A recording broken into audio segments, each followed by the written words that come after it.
and I can record too. Yes, I got it. It's recording. Right. Awesome. All right, so I'm going to show you real quick this thing, which is, this is the book. Hey. Damn. Oh yeah, this is, this is You need to send me this book, and also you should make a giveaway. If you make a giveaway, maybe your post will have over 1,000 comments. And my friend did a giveaway in like, his. how did they do a giveaway? What was the thing they did? They gave away a quadrivium book and got like 2,000 comments or something like that, over like 10,000 likes or something. And giveaways are great. So as you have books. So how many, they only gave one book away and 2,000 people commented for one book? Yes, just for the quadrivium book. I mean, I even talked to Jamie about this. He said, "Hey, you were going to make a giveaway, but I never saw it. So I think it would be nice." Yeah. So wait, you give away one book and you ask everyone to comment what? You say, tag your friends, and you could also say that you could tag friends, and the more comments you make, the higher chance of you winning the giveaway. So one person is going to tag multiple people in multiple comments, and there's going to be like trillions of comments there. It's a good tactic. You know, maybe what I should do is maybe we should do something like something special, like make a book that's like the only hardback version, right? Because it's going to be a softback book, but make one that's only hardback version, and there's only one of them, right? Yes. Or only five. And you could, if you are in the top 5, you get to win one of these hardback collector's item books. Yes, exactly. And there's gonna be your name in it as well, written by you. So yeah, totally signed by you. So this is the book. It's not 100% finished yet because there's so much new stuff going all the time. You should totally give me one of these. I will. Nice. So Philomath is the name. And so we go into, the divine encryption. That's basically how we describe this, is the divine encryption, because it is a divine encryption. The entire universe is a divine encryption. Exactly. And mathematics and numbers and digital root and math properties, and then 24, primality testing, quadrant symmetry, golden ratio, Fibonacci, Lucas, magical quartet, all is wave dynamic, a fundamental constant, reciprocity of numbers and 1 over x, numbers classification and expression of numbers, geometric forms, hexapentakis, geometry of life, flower of life, proof of design, geonumerical manifestation, geometry of space-time, monogon and digon, tensor circles, time and sexagesimal compass, transverse versus longitudinal waves, photons versus phonons, manifestation of forces, the atom, geometry of sound, 432 hertz, tetractys, precise temperamental tuning, numerical system, Great Pyramid, Alpha Omega, Vitruvian Man, squaring the circle, Pyramid of Chevron, Eye of Horus. This is going to be a major book. It's like I need this. Yeah. This is golden, man. I totally did everything that I love in the same place and written by you, man. Oh my God. Yeah. Can you imagine that we put all the time? I am blown away because this is all my discoveries over the last 3 years. And it's overwhelming that there's so much stuff in it. I can't even believe it. It's like, wow. Man, this is everything I need, man. I just need this. It's almost like I want to title it, Philomath, the 5th dimension of mathematics, or something like that. Because that's what it is. It's 5D math. All of this is 5th dimensional mathematics. That's awesome. And it's as if our reality is a shadow of higher dimensions. Yes, 100%. So you can see here, how this is exactly how it's taught in this. I mean, there's so much information in this, it's insane. Man, And that's why when people say to me, they're like, oh, you need to study vortex math. I'm like, I just laugh because vortex math. Man, totally amazing. Because Marco Rodin's work is it's good, but it's like the precursor to this book. It's yes, so low level. There's nothing really hard about it. It's so simple, but this is like next level. This is really next level stuff. Man, I need this. Oh my God. And you can see this. The reason why I can factor primes from the flower of life is because of that. It's this right here. It's this. It's crazy. This is, I can't even believe how stupid simple this is, right? It's like, oh my God. So this is so nuts. It's so crazy, stupid simple right here. Are you still, yeah, you can still see this, right? I can see it. It's in HD quality. It's perfect quality. Yeah. So look at this.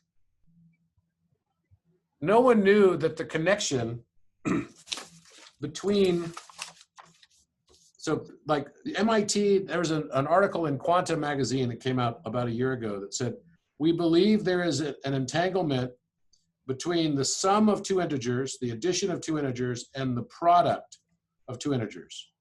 So 5 plus 7 and 5 times 7. And what nobody understood was that entanglement is just a right triangle. Because 5 times 7 square rooted and 5 plus 7, right, divided by 2 is this number. Yes. 5, it'd be like 35 would be here, square root of 35. Yes. And then 5 plus 7 divided by 2 is going to give me the number 6, right? So basically you on a 5 times 7 is 35, 5 plus 7 is 12. So the way you get that would be this side is 5 plus 7, this side is 5 times 7, this one is square rooted, this is divided by 2. And square root in 2 is the same thing also. And there's only one right triangle that will close, right? Just like when we make polygonal geometry. And that right triangle is always going to be only correct with using this methodology. So nobody ever thought of it like that. It's kind of crazy. So all I did here in this example, it's a larger number, 1,891. Square root is the length of this diameter of this circle. So then I use the flower of life, tube torus, to connect this point, just draw a vertical line straight down. I got 8 points here. Yes. And then that gives me exactly the location of this, which then is the only one right triangle that will give me all three numbers will be whole number values. So 46 and 15. Now 1891 is 31 times 61. So how you go to the next level is you take 46 minus 15 equals 31. 46 plus 15 equals 61. That's prime factorization. Oh, wow, man. It doesn't matter how big the number is. It's always this triangle and this circle. How simple is that? And the entire world's financial system is based on that.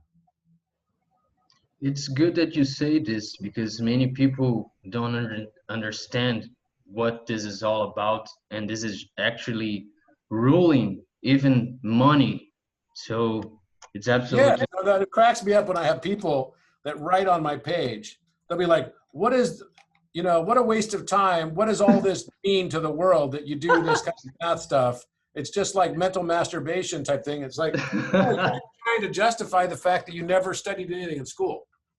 And because you're not interested doesn't mean it's not important. Exactly. When you connect this with money, people start paying attention. So it's like people only care about mundane stuff, money, and they don't care about math. And you're doing the right thing. You shouldn't care about what people think about what you're doing. I mean, it's the vanguard of mathematics, man. This is No, absolutely amazing. absolutely. So what's also cool is that you can then take the next place. So this intersection, then I go to the next intersection. And the next intersection is giving me exactly 20 as the base. And then it gives me a perfect square root value for the hypotenuse of 2,291. But that number is 58.2. It's not 46. Yes. So this is the only one that square root will be a whole number. There's only one right triangle that is going to have perfect symmetry here for side A and side C that will be whole numbers. And that's what the world doesn't really, I mean, in theory, they get it, but they don't even understand that the hypotenuse is related to the base, or that the hypotenuse is the entanglement with the height. Because if this were, this is 31 times 61 equals 1891. 31 plus 61 equals 92. So then you just take the square root of this and cut this in half. Those are your two numbers. And it's always correct. The entire banking system, the entire cryptocurrency, the entire world of encryption, everything is based on people not understanding this math. That's it. This is absolutely mind blowing, man. And people should know your background in order for them to start believing in you, because they just think you're just some random guy doing mathematics. When they know your background, they start respecting what you do. Because, man, this is just absolutely mind blowing, man. I mean, you got just the right mind for this. I mean, you're like the chosen one of sacred geometry over time, man. Seriously. What This is about, just, so what is it about my background that makes them understand that? it's when people think that we're no one, they tend to ridicule us. And when they see that you're someone, they will start wanting to hear what you have to say. I mean, most of the times, people really don't care what we have to say. They just want some part of our power. If you don't have power, people don't want to learn with you. When you have power, people want a piece of your power. So by knowing your power, they will want to learn with you. And if they think you have no power, they won't even want to learn from you. So that's what I was saying. Because when people see mathematics and they see no application in it, they will have no interest in it. But when they know you're actually a genius mathematician, they will look at it in another way, you know. It's funny because this is so simple. Yes, it's simple, but you actually have a huge care and interest in mathematics, and you combine the simple things with your love of geometry, and you discover those things that most people won't even ever dream to discover. You know, this, I mean, mathematics is actually the language of God. You know this, and you have to be connected with God in order to read his thoughts. You know, it's like theorems. Theorems are like thoughts of God, you know, and people who are aligned with God can. What was the word you used? The Theorems? theorems, yes, theorems. What's that? How do you spell it? It's Theher. Oh, theorems. Theorems, Theorems. theorems. Yeah, Yes, yes, sorry. yes. Okay, yes, theorems, right. Theorems. Yes. I agree. Totally agree. Now, also, you notice here too that I could put a line across right here, and this is just a smaller triangle of this one. So if I place a point here on the line of the circle, put a straight line here, and here, and here, it makes another perfect right triangle compared to this one. And I can fractalize this all the way down and all the way up. It's really beautiful. What it says to me also is that when we make a right triangle, we think that it's arbitrary, right? Because we think, oh, I can make this line as long as I stick with a right triangle, a right angle right here. I can make this line as long as I want, and then this line can also be as long as I want to make it. Well, actually, there's only a certain number of places that it could do that. Because if I have a short line that's my hypotenuse and it's not long enough to meet the line of the base, then I have to make adjustments to increase the length of the hypotenuse. But it's not how we think. We think that we still have control over it, right? It's almost like how we look at destiny versus willpower. We think that, oh, I have control over my own destiny because of my willpower. So I can change the length of this line. But what we don't understand is whenever we change the length of this line and we think we have control over that length, this line also has to change. And in the end, the only solution is the same solution it would have ever been. Yes. You don't really have control over it, so you might as well just surrender to it. Yes. That is the message I get from this, and that everything is already predetermined. So because each of these values now, it's another thing I discovered, is that whenever you have a whole number value on the base, then the hypotenuse will always be, along with over here being a square root of a number that's a whole number, will always only ever be a square root of a whole number.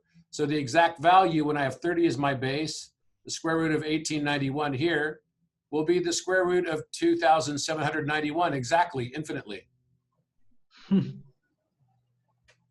That's how much structure the universe has. Mathematics, it's in everything. It's forming everything.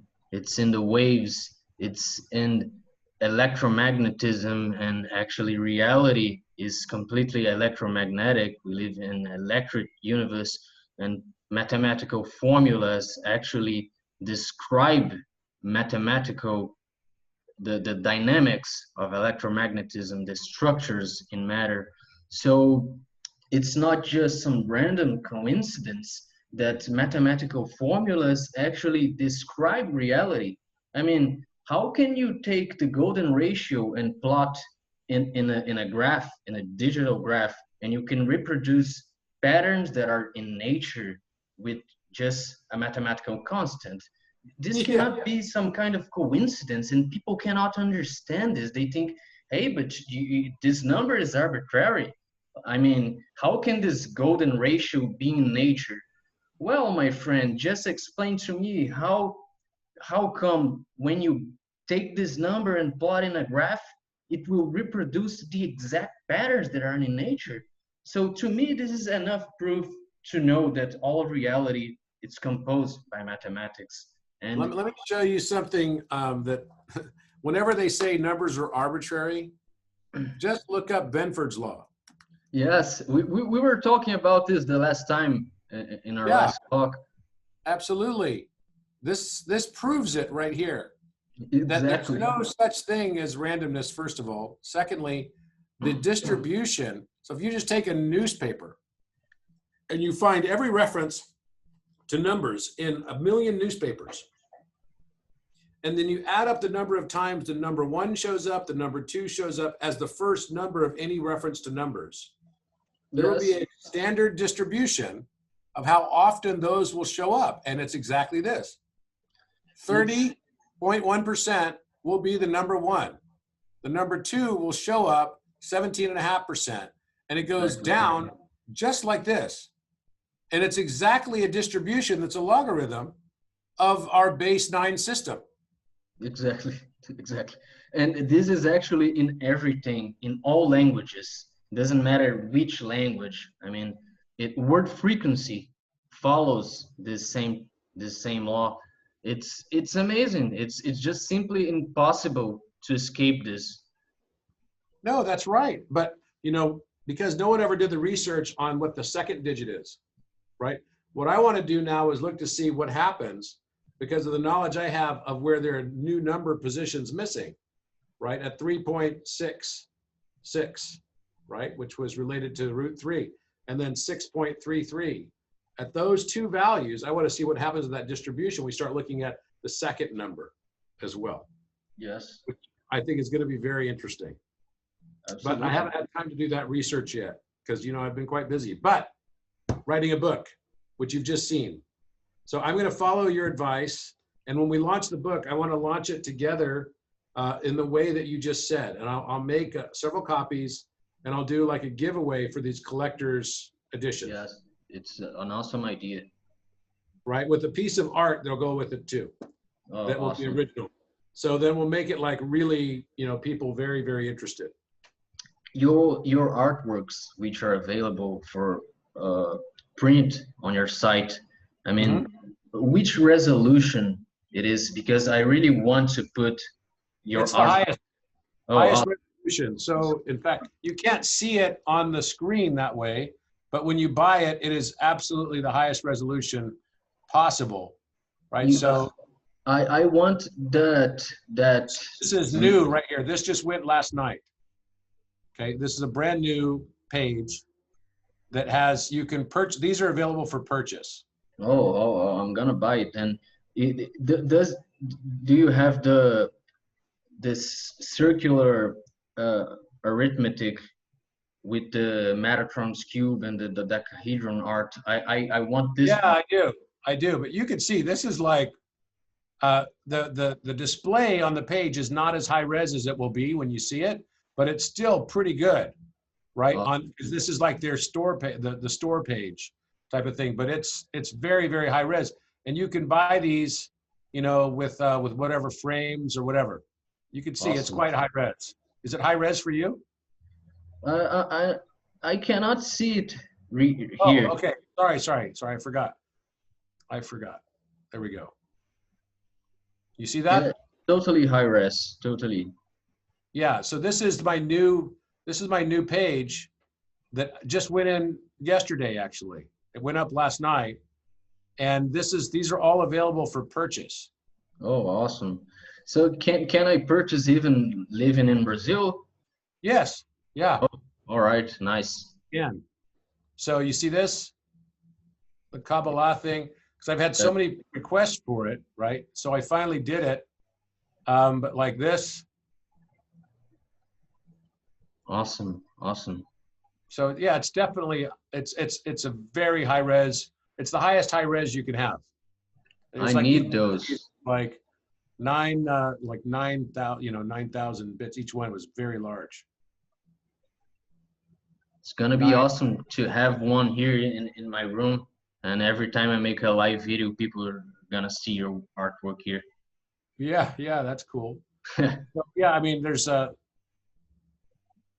you can even format it however you want in the frame. It's pretty cool. So the way you do it is you just go here and you go to shop, and then you can say, I want to have it as, you know, fine art print. So I want to go 30 by 45, which is very large, right? Yes. And I can have the mat like this. And if I want, I can even frame it in wall art like this. Man, this is so cool, man. I've been seeing your art for a long time, and now I'm gonna be able to put it in my own home. That's awesome. A black wrap, create your frame. There you go. Beautiful. Pretty cool, huh? Yes, awesome. And that's 30 by 45. That's huge. That's almost 4 feet. It's 4 feet tall, right? That's like as you know, almost as tall as people. Some people. Right? I want something huge to put it there. Yeah. So you should pick one of these and get it framed like that, and they'll send it to you and everything. But yeah, it's all. And so we're adding on this page in the next 2 weeks, I actually have an intern who's just doing this right now. Oh, okay. And this was the drawing on the wall in the King's Chamber. Yes, I know it. Right. The oh. So I've got an intern. I mean, I don't know who would want to buy something like this, but it's like, I never thought that people would want to buy this kind of stuff, right? But who knew? Or maybe this one's for you. Yeah, this one is absolutely beautiful. It's a magical work, this. Yeah, Mona's hieroglyphic, right? That's right. Hieroglyphic Monas. Mm-hmm. That's beautiful. It's funny how much of it. So they're adding about 500 images on here. These were just the first 40. This is so much, man. I did 500 images this year in the last 12 months. You're like psychographing this from another dimension, you know, psychographing. Yeah. This It's pretty crazy. It's like, oh, there's your other dimension. This one is so beautiful. It's all the artwork here is very simple, but it's like, for me, it kind of shows the process of discovery. Exactly. Right? It's also a meditation thing, right? Mm-hmm. Yeah, like this right here. That's, you actually take the time to look at the numbers and everything. It's like, whoa. There's so much truth in this transcendental work. It's really Walter Russell type stuff. Yeah, it really is. You're right. Like this as well. I love this one as well. So beautiful to me. All this stuff, I look at it, I'm like, wow. I just get blown away by how much. And then something very basic, simple like this. Yes. So it's really beautiful. Very beautiful, though. It's just very beautiful. Yes. There's something really beautiful about that to me. The symmetry, it's sometimes it resonates with our minds, geometrical minds. Musical notes. This one's the musical notes. This one is absolutely amazing as well. Normally I have geometrical insights. I don't normally have mathematical insights, but geometry helps me understand the relationship between symmetry and how there's actually a force creating those symmetries. Mm-hmm. I already had absolutely transcendental insights because of sacred geometry, the flower of life, Metatron's cube, the Platonic solids, but I never got to your level. I mean, you're another thing, man. I'm glad you exist and you gave me your course, because I actually started to understand that actually there's a language in mathematics that we can read, and normally we haven't been educated enough to read this language. And true. I believe that in the future there's going to be this universal language of mathematics, and we're really going to transform our relations with the universe. I mean, we're going to see reality the way it is, through the lens of God, through the lens of nature, which is mathematics. So Gabriel, tell me first of all, of course I know you very well, but tell me a little bit about yourself and how you got into this kind of work, and what are the projects that led to where you are now? All right, totally. So talk about fractal science too. Talk about fractal science. Oh yeah, I'm gonna talk it. Years ago, I was in an existential crisis. I didn't know the meaning of life. I didn't know what was reality, what was myself, and I wanted to know. And I had friends who already dabbled with Hermeticism, with Kabbalah. And then I started studying Hermeticism and Kabbalah, and it helped me to understand psychology. I actually took the course of psychology in college, and Kabbalah and Hermeticism, it's actually absolutely psychology. And I started studying psychology through Kabbalah and Hermeticism even before entering in college. And it helped me to understand myself in a way I never knew it. It's just absolutely amazing. All of the tools, all of the keys that Hermeticism and Kabbalah teaches us. And I mean, I've been studying Kabbalah and Hermeticism for about like 8 years now. And after I started to understand Hermeticism, then sacred geometry started entering in my life. I started to see that sacred geometry and Hermeticism were the same thing. I mean, Hermeticism teaches us the law of vibration, the law of correspondence, that there's only one law in reality, that vibration is actually forming all the dynamics, all the structures of reality.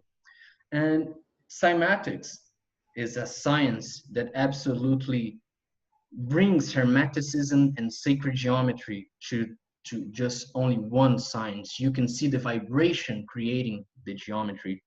So I saw that there was a link between physics and mathematics through the lenses of sacred geometry, of Hermeticism. And this absolutely changed my life because I wanted to see the meaning of reality. I mean, to me, reality was meaningless, and all of a sudden, I was seeing order in reality. I mean, vibration is actually. How old were you? How old are you now? Can I ask? I'm 27 years old You're right now. 27, and so you've been kind of an inspiration for a lot of people for quite some time now. I think they probably don't even know you by your name. They only know you from Light is Consciousness, which has Yes. a lot of followers, over 300,000 followers now. Yeah. Also, sometimes named Mental Universe, Yes. which I'm sure is a reference to mentalism, Yes. and Exactly. which is very much in line with Kabbalah and Jungian psychology as well as Hermeticism. Yes. Exactly. But how old were you when you sort of had this very big life change? There was a turning point for you in your life. I felt hopeless because I didn't know who I was, and I needed to know why I am alive. And how And old were you then, Gabriel? I was probably about 20, 20. Okay. 20 or something. And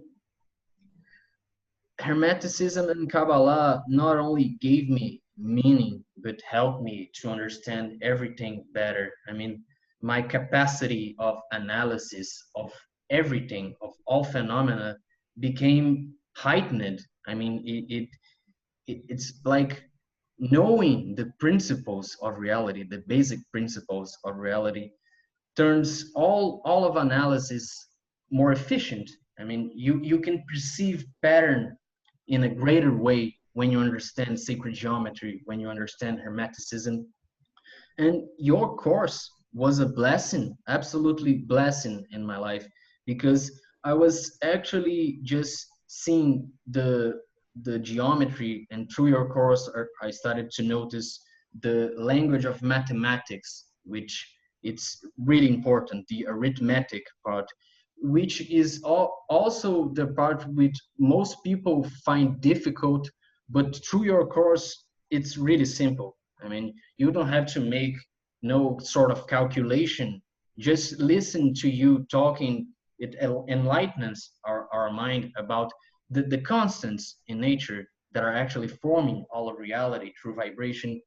So, I mean, I think that everyone who loves sacred geometry, Hermeticism, must get a hold of the course of Robert Edward Grant, the etymology of number and the language of light. It will change your life. It will make you see there is a language in reality. Reality is not random at all. When you understand that the constants are creating all of structures, all of the dynamics, you're going to understand there's only one force in reality forming everything. And I'm really grateful to know you, to know your course, and it absolutely changed my life, man. Well, you know what? I've never heard you say that like that before, but it really touches me in a very, very significant way, because that was my hope. And I remember when Nassim asked me to do, you know, the first presentation I did in Egypt on this, it was only in 2017. I was kind of reticent to do it. I was a bit anxious, I would say. I was excited to share some of the information, but I didn't know how it was going to be received. And I've been kind of doing all this on my own. And so I remember after I came back from Egypt, or right at the very end, one of the people in the group, Teresa Collins, asked me if I would be willing to set up an elective course on Residence Academy and be the first elective course. And I immediately said, okay, well, let me think about this, because I need to understand what the implications of this are. And in the end, I decided to go forward with it. And the reason is because I thought, well, even if it only helps one person, then, you know, it's worth it for me. No matter what I get that might be, you know, you never can know what would be negative consequences of things. And trust me, I discovered a prime number pattern. I never thought there would be a negative consequence to discovering a prime number pattern. But then I later realized that that was going to make a lot of people angry. Yes. And it did. And I got attacked like you cannot believe. I believe there's like some agenda to hide the truth about prime numbers, because everyone who dabbles with prime numbers get ridiculed for some reason. Like, there's no pattern in prime numbers. You're seeing patterns where there's none, and of course there is. The prime numbers. So, yeah, it's obvious, right? And so the thing is that I was very concerned about that, though. And so to hear you say that it's had a big impact on you, that makes it all worth it for me. And I know that there are probably lots of other people that might say something similar. But that, you know, it was almost like I was just simply sharing my own personal journey in that process. And as I was getting it, I was teaching those courses, which was very interesting. Right. I remember the last course I did in Phoenix, Arizona, and it was all about the Phoenix, which is the last sort of mystical step in the steps that are known, right, in sort of this whole Kabbalistic or Hermetic path, which starts with the, you know, they're all different bird symbologies, right? The crow, the swan, the peacock, and then it goes to the peacock, and then after the peacock it's pelican, then pelican becomes phoenix. And these are all steps that we go through that are following the Hermetic path of wisdom. Yes. And it's a very well established path, but it's not hidden from the world not to be found. It's hidden so that it can be found. And it needs to be found. That's the whole thing. It's not hidden so that they're trying to keep it from you. It's hidden so that you must go and look for it. Exactly. And so people ask me all the time, they say, well, why don't you make your course free? And the reason I don't make it free, and by the way, I do lots and lots of stuff for free every day. Exactly. You know, I post a ton of content every day as I get it. Usually the moment I get it and I draw it or I make it, I will take a picture of it and post it and explain it.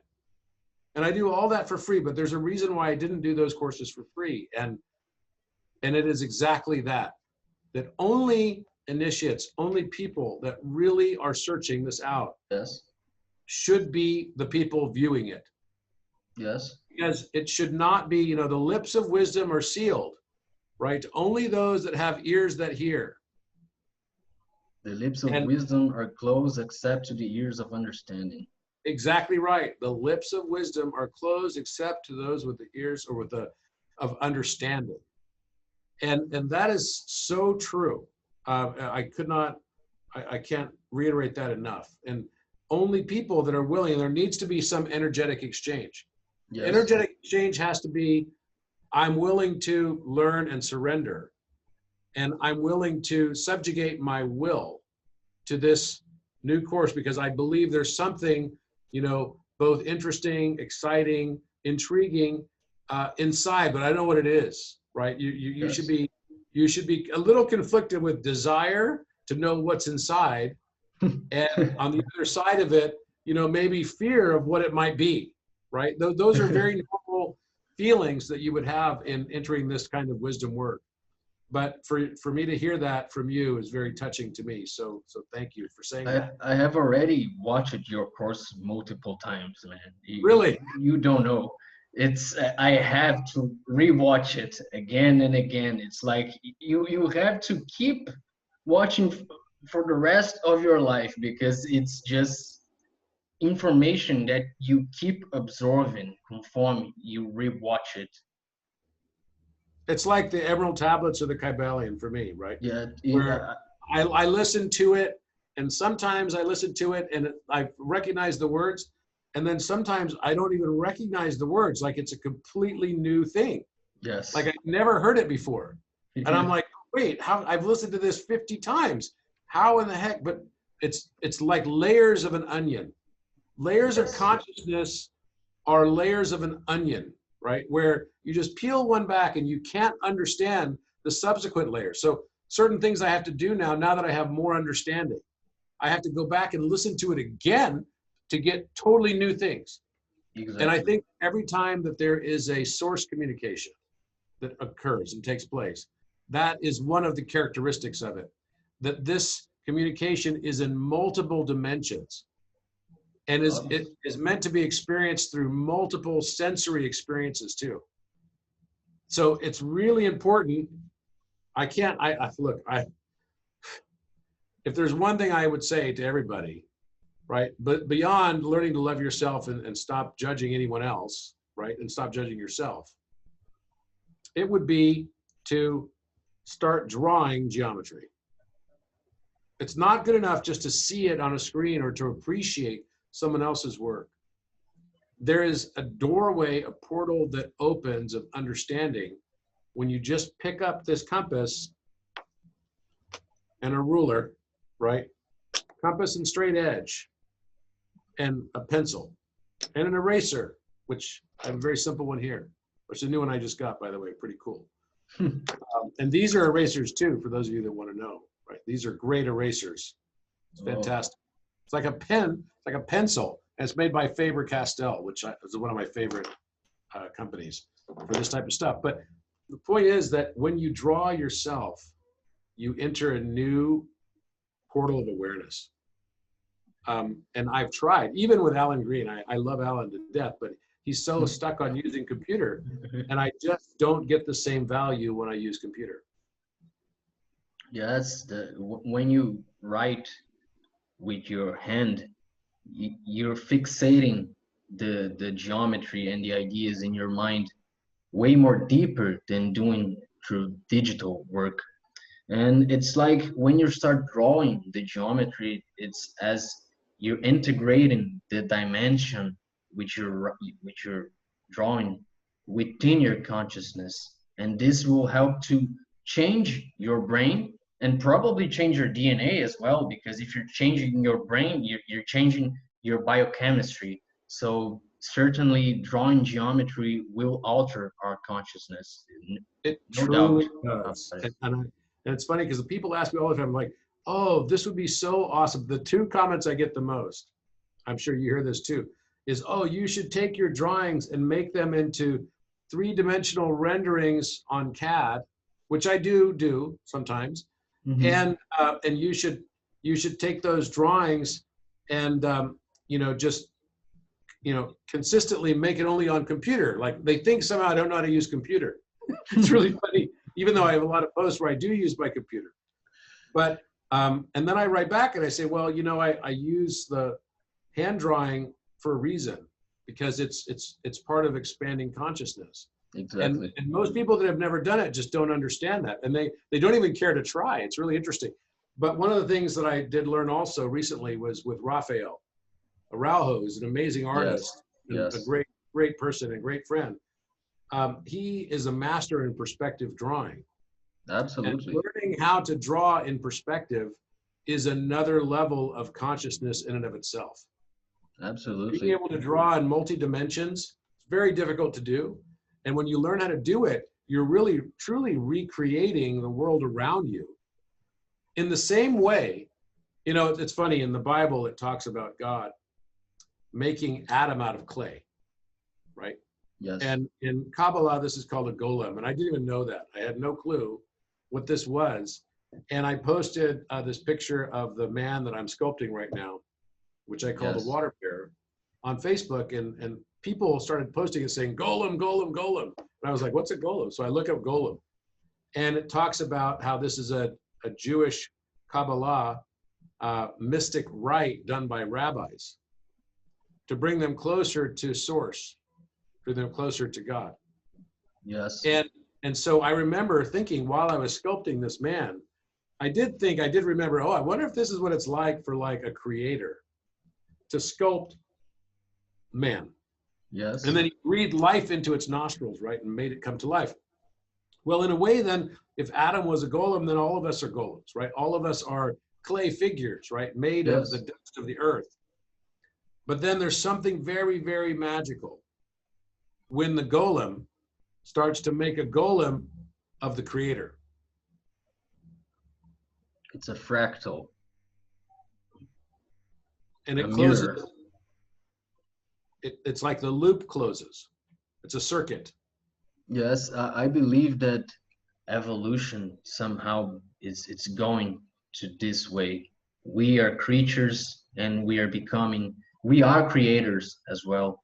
And it's like we're going to realize we're God, and this will help us achieve like a higher step in evolution. And what do you think? So let me ask you this. What do you think what's your explanation for what's happening in the world right now? We are evolving. I think it's everything that is happening is a reflection of we evolving. So it doesn't matter if it's good or bad, it's just a reflection of our consciousness. And we will either go to a destructive evolution or to a more harmonious evolution. And I want to be optimistic and believe that we're going to transcend those limitations and achieve a more prosperous reality. But I don't know. It's just I can't predict what's going to happen. So I really don't know if we're going to a more harmonious evolution or not. Mm-hmm. So for you, as you went onto this Hermetic path, what were some of the books that were very mind-opening for you related to Hermeticism? Corpus Hermeticum, and of course the Kybalion that was written by William Walker Atkinson. I also love the works of Eliphas Levi, Pappus as well, and there's so many people that I enjoy. I mean, Pythagoras, Plato as well, because we know Pythagoras and Plato, they drank in the fountain of Egypt, and one of the greatest philosophers who influenced me is Pythagoras and Plato. I mean, I absolutely love their work. The theory of ideas of Plato helped me to understand sacred geometry. If it wasn't for Plato, I don't think I would be here. You know, it's What do you think about Aristotle? Aristotle is great as well. I mean, I normally don't want to be in the divide of Plato versus Aristotle, but I am more fond of Plato than Aristotle because I think Plato saw the metaphysical, the importance of geometry, and Aristotle didn't saw the complete importance of geometry in the same way Plato Yeah, saw. I think that's right. And I think if I, Aristotle is the one that's considered the father of Western philosophy. Yes. And that's not necessarily something that I think is something to brag about, because Western philosophy Yeah. is kind of backwards on many, many things. But I think that part of the reason why he was missing some significant information was he was not a mathematician. He was not a geometer. Yes, he wasn't. And every other great philosopher that you really look back through history with were all those who discovered new mathematics and geometry. Yes. Because the process of discovery of new mathematics and geometry is not something that you do in a reductionistic academic way. It's a physical, philosophical, metaphysical endeavor. And it's a different dimension of understanding when you're bringing it into form. What Plato did in creating the, or bringing through the Platonic solids, they're just inherent to the universe, right? And Archimedes and Archimedean solids, etc. This is something that's really next level. It's the application of philosophy and understanding into physical form. Whereas Aristotle really was one who left it more in the realm of opinion. Yes. And judgment. I agree. Aristotle was more of a materialistic. He didn't saw really the cosmos. He was learning philosophy, but he didn't see the big picture. I mean, like Plato. How like thousands of years ago Plato was already saying all of the elements are made from these 5 Platonic solids, and today we have proof. I mean, Robert Moon proved that all of the atoms from the periodic tables of elements are based on the 5 Platonic solids. And Plato already knew that all of the elements were made from these solids. So this is really advanced. He was like thousands of years more advanced than his time. Hey, look at Pythagoras. Pythagoras knew that the earth was round, and he even came up with estimates, that later Eratosthenes proved to be correct. Yes. And what the circumference of the earth would be, which is pretty astounding. Absolutely. So these people lived thousands of years ago, yet in many ways were thousands of years ahead of their time. But Yes. why is that? So why is it that these people like Plato and those people that drank in the fountain of Egypt, right, in the mystery schools, what was it that they did that allowed them to have access to this much more advanced and higher knowledge? They started to learn the language of God, which is mathematics. And without mathematics, they could not have understood the cosmos as they did. I mean, Pythagoras already said that the planets emitted a hum, a sound. And today we have the technology to capture those sounds of the planets and listen to those sounds. So it's absolutely amazing how mathematics can help us understand the objective truth in reality and transcend the limitations of our senses.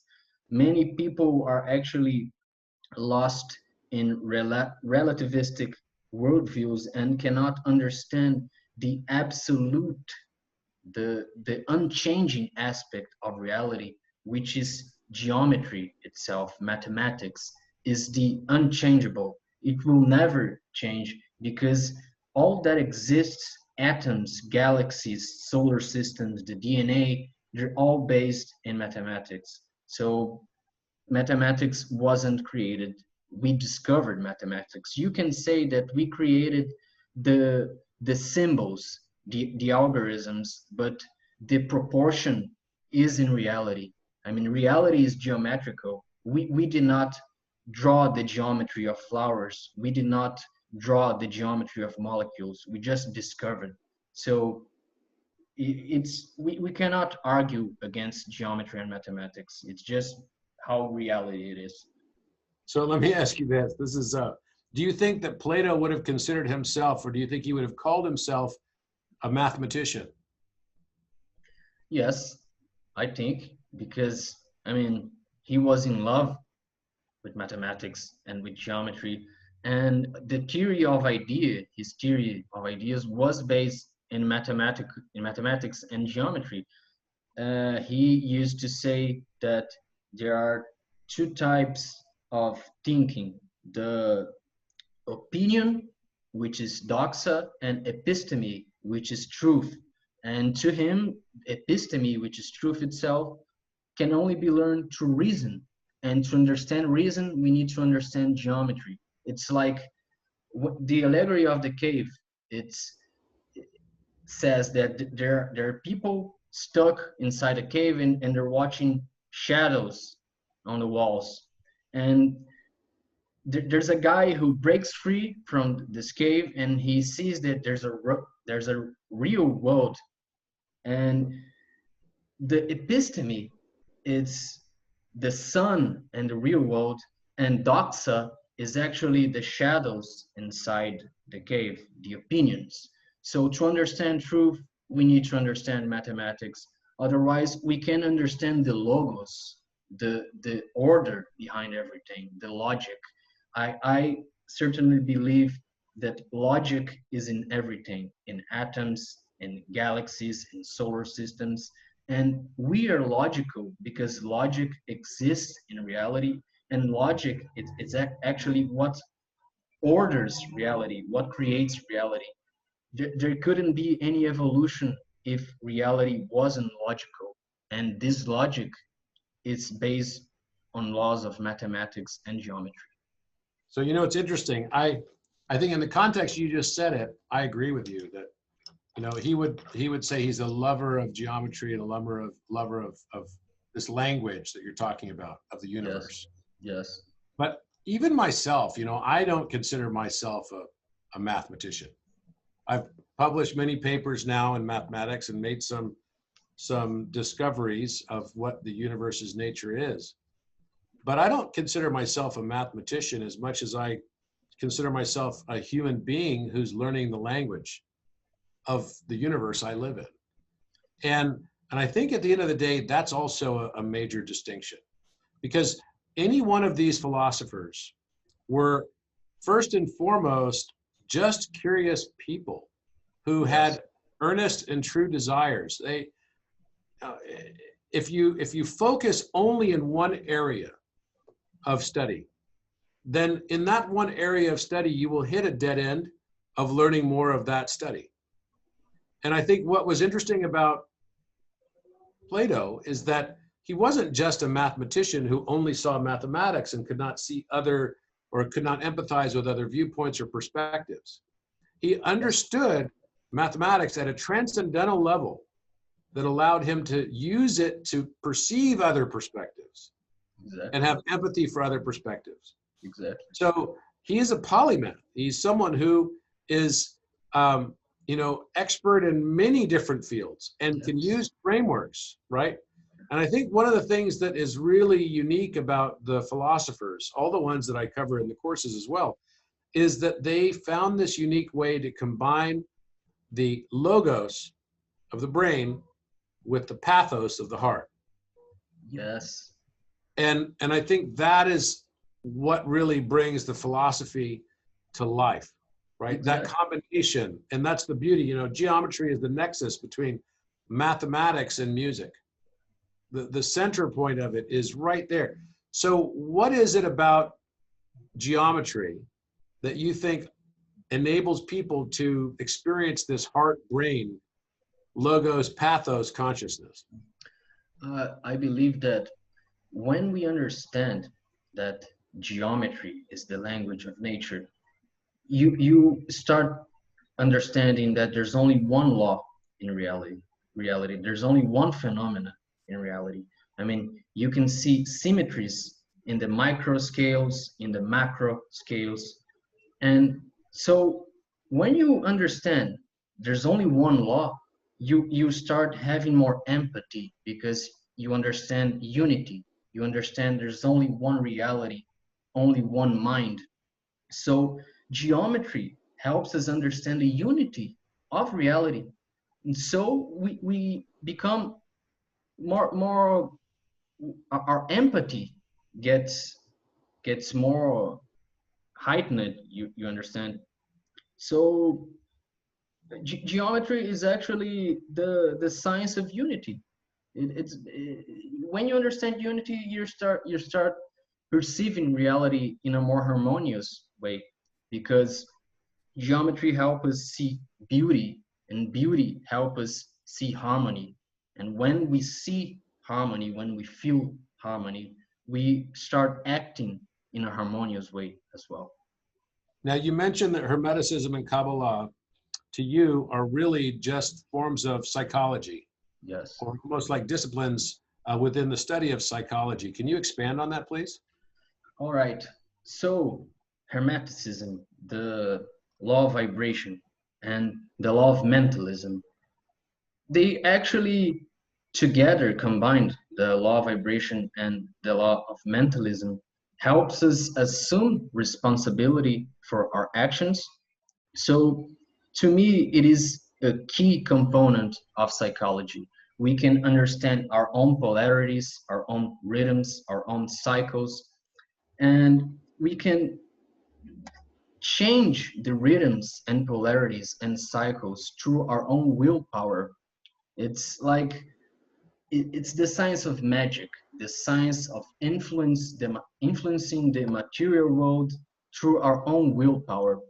And also, Kabbalah and Hermeticism explains psychology and also transcends psychology, because Hermeticism not only applies to the individual, it applies to the universe itself, to the cosmos. And Kabbalah, we have the columns of the temples and the central column, which reconciles the paradoxes of the polarities of the active and passive. Our minds have this active and passive aspects. I mean, a practical way for us to understand the feminine and the masculine. The feminine is the passive and the masculine is the active. When I'm saying something, when I'm talking, I'm actually being active. This is a masculine energy. And when I'm listening, this is a feminine energy. And when we combine those energies, we can create harmonious conversations. And if those energies are imbalanced, out of balance, when you're too much passive or too much active, conflicts usually happen. So in order for us to achieve a high intelligence and creativity and to activate our consciousness, we need to balance both feminine and masculine energies, the passive and active energies. And through Kabbalah and through Hermeticism, we learn to understand those energies in us and to bring balance. And to me, this is one of the most important things for us to start achieving a higher consciousness, consciousness that makes us understand higher perspectives. When the consciousness is out of balance, we can only see a narrow perspective. So to me, Kabbalah and Hermeticism, they're crucial for psychology. Wow. Wow. Okay. So what are the things that you're passionate about? I know you're passionate about cymatics and fractal science in general. So can you tell me Absolutely. about your pursuits in fractal science and also in Yes, cymatics? exactly.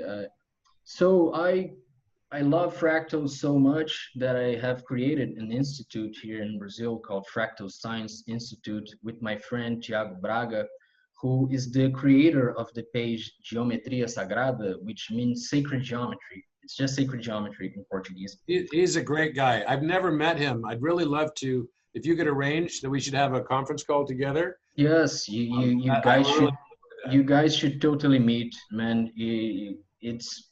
This guy, he's absolutely amazing. He's one of my best friends. He can actually understand everything that I say, and I learned so much with him. And just a great guy, because I mean it's so hard to meet real people who have passion in Hermeticism and sacred geometry. I mean, Tiago is like another Robert. I mean, it's really difficult to find people like you. But all right, Likewise, by the way, likewise, it's very difficult to find people like you. oh, thank you. So returning to the fractal science. In fractal science, we actually teach the Hermeticism and sacred geometry in a really simple way. We're actually giving a course here. We created a course. It has 15 hours long or so, but it's only in Portuguese. And someday we might make it available in English, but at the time there's only in Portuguese. And we are teaching in a visual way Hermeticism and sacred geometry. People don't need to understand anything about mathematics. We're actually teaching the philosophy behind mathematics. It's like the worldview behind mathematics, the cosmology behind mathematics. We took a bunch of images that explains in a really simple and clear way how fractals are all over reality, and we taught the law of vibration, how the law of vibration are actually forming all of the structures of reality, how they relate to our consciousness, to psychology. And it really, to create fractal science, to me, it was really great because it gave me a higher purpose. I already share so much knowledge about Hermeticism, sacred geometry on my page. But when we create a course, that's just another thing. I mean, a page is just so little compared to a course. A course, it's way richer than a page. So if you guys want to get a deeper knowledge about sacred geometry, you need to get a course. I mean, Robert's course, Etymology of Number, the Language of Light, or Resonance Academy elective, and Fractal Science courses as well when it's available in English.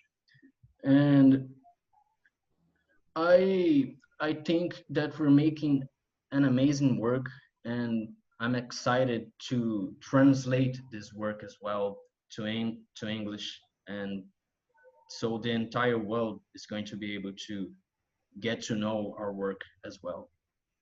That's awesome. That is awesome. Well, what other messages would you like to give all our viewers today about anything you'd like?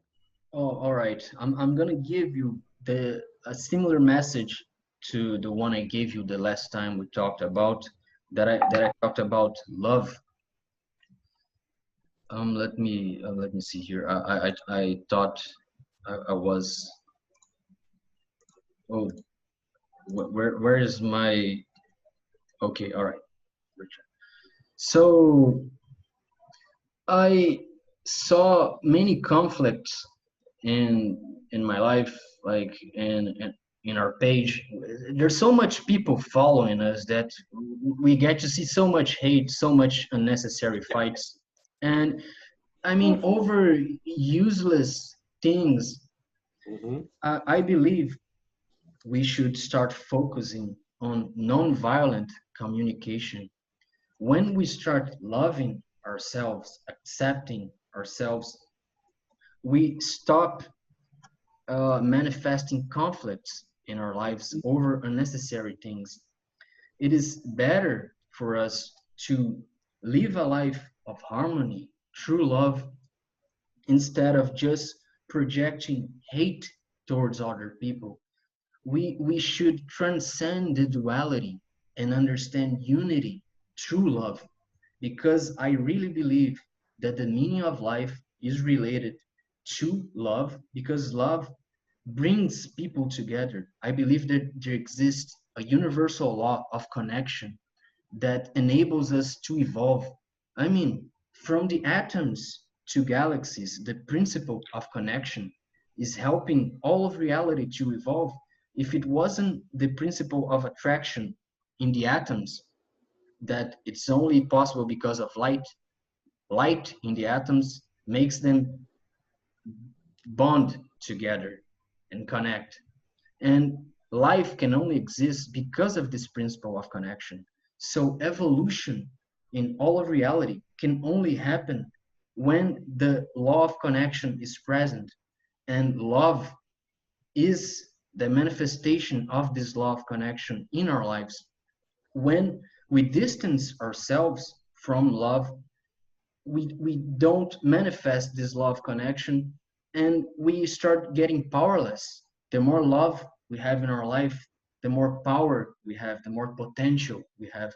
And the less love, the more hate, the more segregation, the more disconnection. So let's focus on the most simple thing, that we were born with this energy of love, and traumas many times helps us disconnect from this energy.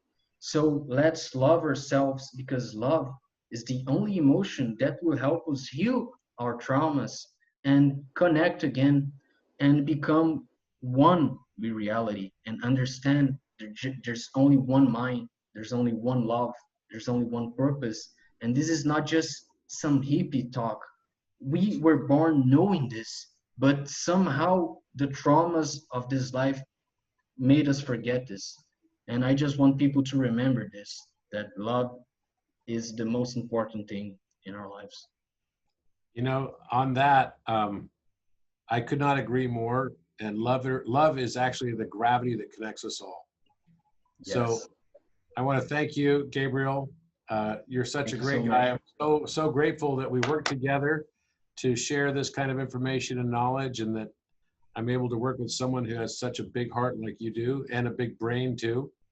And I Thank you. can't even imagine, you know, I speak a few languages, but I can't even imagine having the type of conversation we just had in Portuguese.